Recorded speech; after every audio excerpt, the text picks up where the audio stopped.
สดีครับเดี๋ยวผมจะโกยดินให้ดูนะเดี๋ยวผมจะโกยดินให้ดูครับใช้รถเจ้าฮิตาชิ135นะครับ US นะครับโกยดินกองนั้นนะครับ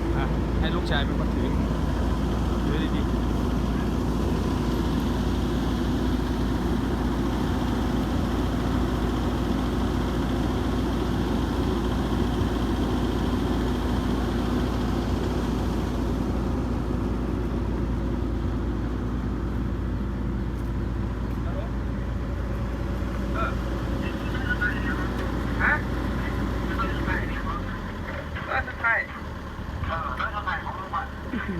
ต้นสุดท้ายเลี้ยวหัวไปผู้ใดเห็นของผมก็สั่งอยู่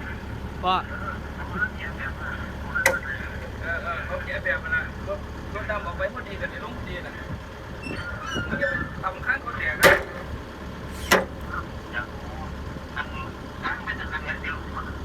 โอ้ยขึ้นได้อยู่แล้วมึงก็รูปดีๆมันแน่นจะได้เท่าไหร่แล้วนี่แหละรถผมก็ยาวเวลาแล้วมันก็รูปแน่ตัวเนาะ3,000มาแป้งให้มาแป้งออกไป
เดี๋ยวเราจะมาลองประสิทธิภาพกันนะว่า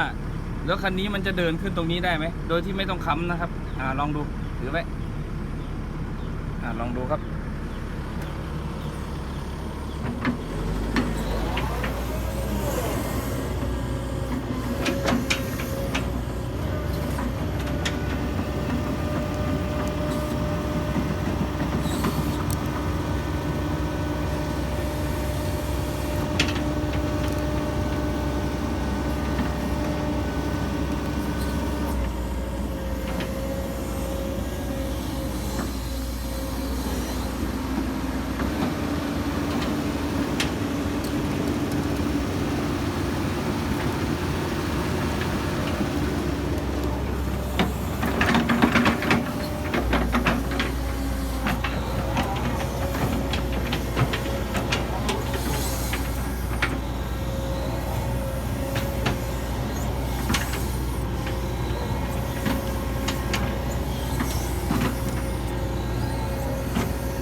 โอเค